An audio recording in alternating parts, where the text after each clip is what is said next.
Hello and welcome back to the channel. You're watching Fighting Falcons. In this video, we will learn about the basics of BVR.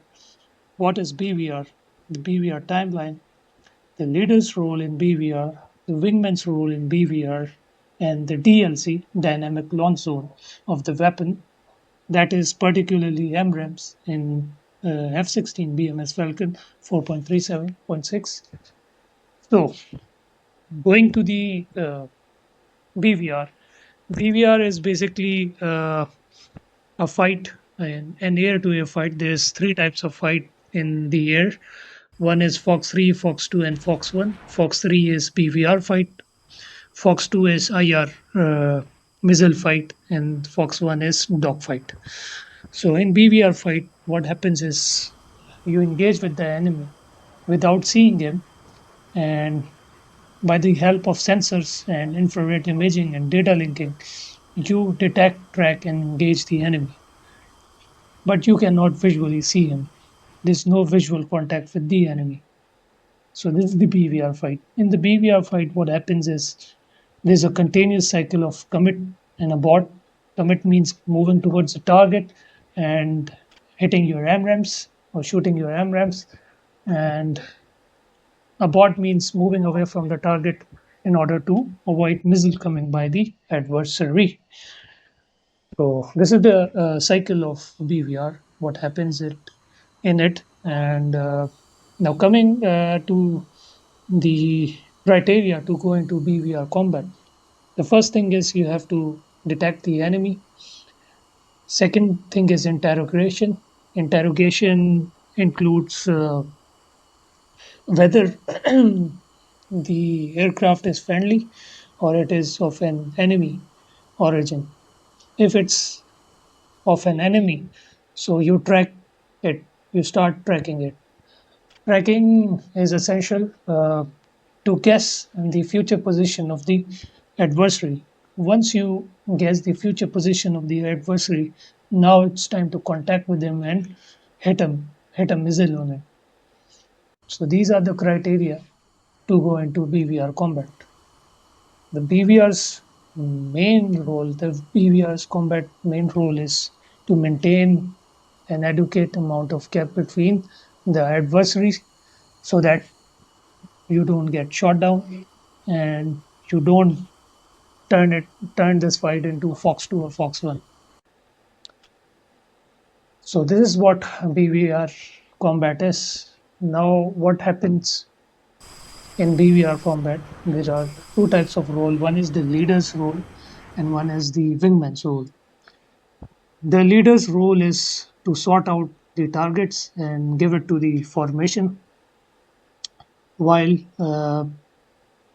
doing planning and going into basic tactics, that is grinder and wall tactics. In wall tactics, the formation has a line abreast formation, and in the grinder tactics, if there is two pairs of F-16, one pair will be nose hot, means he will be the hot leg, and the other will be cold leg. Hot leg means you are engaging with the enemy, you're fighting with them, and the cold leg means you are moving away from the enemy and you are not fighting with them. Then once you fire the missile, the hot leg goes cold and the cold leg comes in and becomes hot. So this is the cycle. It continues until the threat is eliminated. So this was the leader's role. Now coming to the wingman's role. The wingman's role is maintaining visuals on the lead. Second is remain in the formation with the lead. And third is AOR, that is area of responsibility, if given. What happens is when there is a newbie wingman, so most of its eyes and attention, concentration is always on the radar and sensors. That might lead to blinding. Blinding means you have lost visual contact with the with your lead, and now you cannot see anything and you cannot configure what is happening. That is called blind.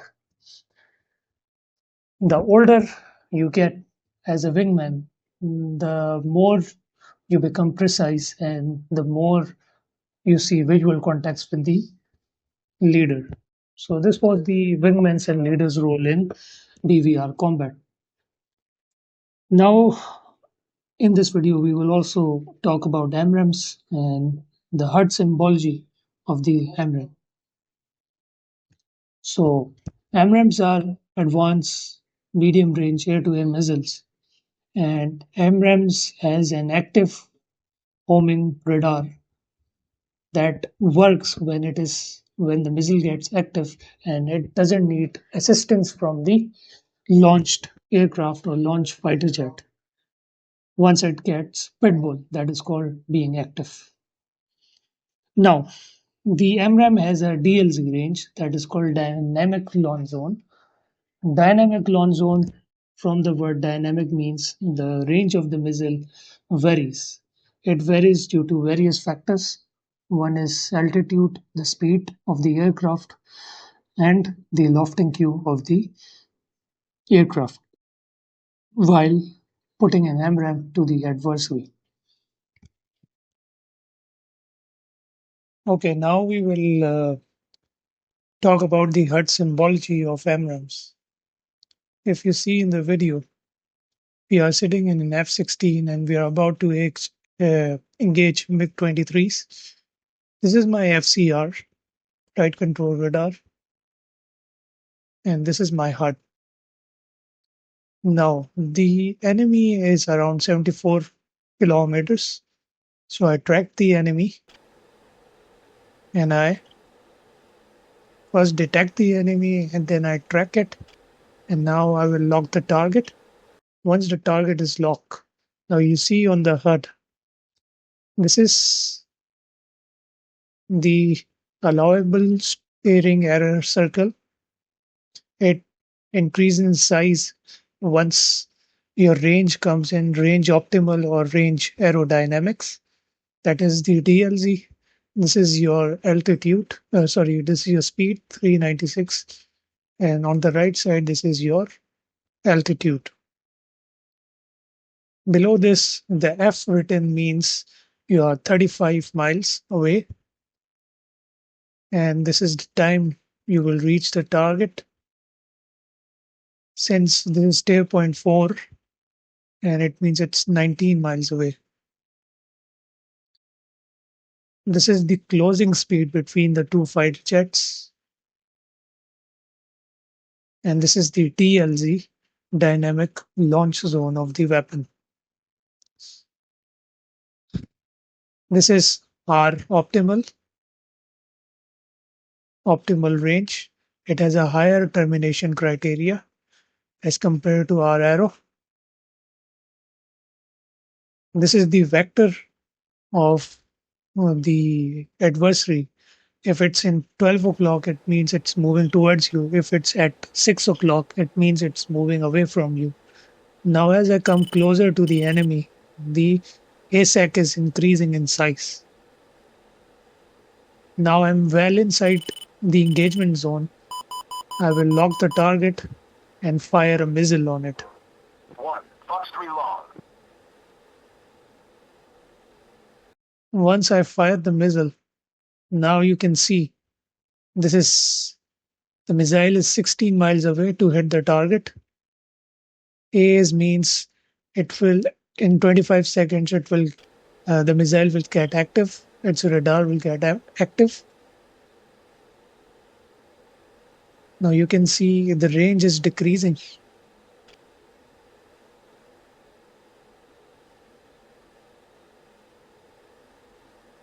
And you will see a splash in a few minutes.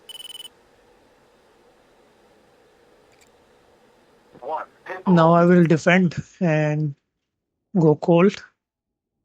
And here it is the missile that is active now and it's seeking for the enemy.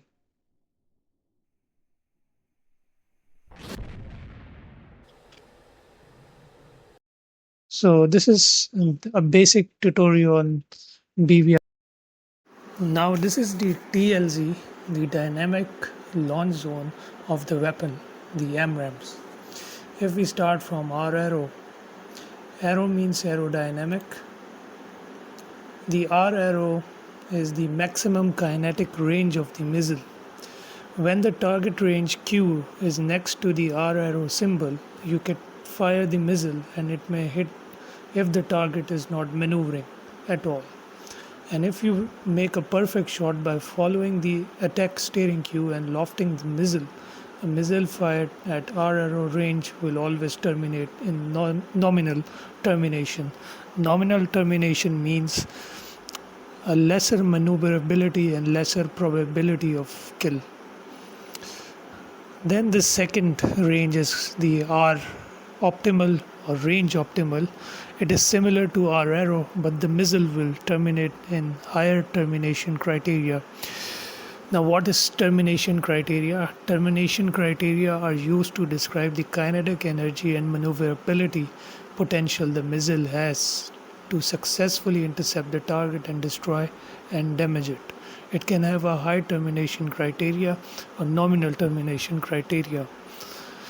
This means the missile will have less energy maneuverability, thus less probability to hit the target.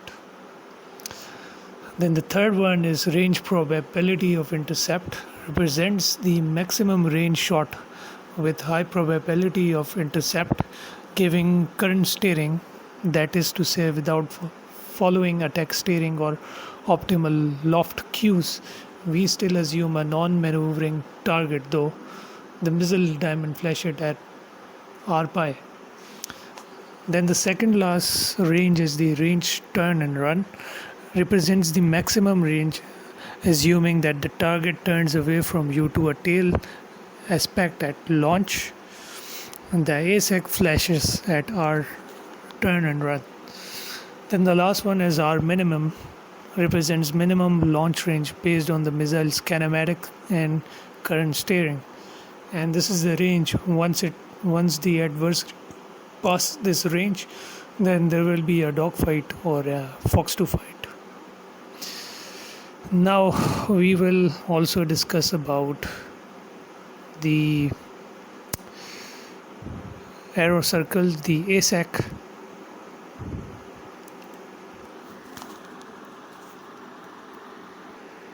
Now this picture represents the ASEC, allowable steering error circle, and the ASC, attack steering cue. The ASEC is a variable diameter dynamic circle centered on the FCR and the HUD. The ASEC can be used as an aid for positioning the ASEC, which helps you to steer your aircraft into the best position to launch your missile to maximize missile energy and therefore range. The ASEC occurs when a target is bucked and the M120 is selected and you are at master arm on or SIM. At target ranges that are outside our arrow and our optimal, the ASEC is set to the minimum value, that is 11 milliradians, and the maximum value, that is 56 milliradians at R pi. At R pi, the ASEC represents 45 degree of allowable steering error. The ASEC remains at maximum size until the target range reaches the center of the maneuver zone, at which point is begin to shrink until it reaches its minimum size again. The ASEC will flash when the target range is between our return and our minimum and within the missile LOS limit. The larger the ASEC, the higher the probability of kill. The smaller the ASEC, the lower probability of the kill. Now, coming to the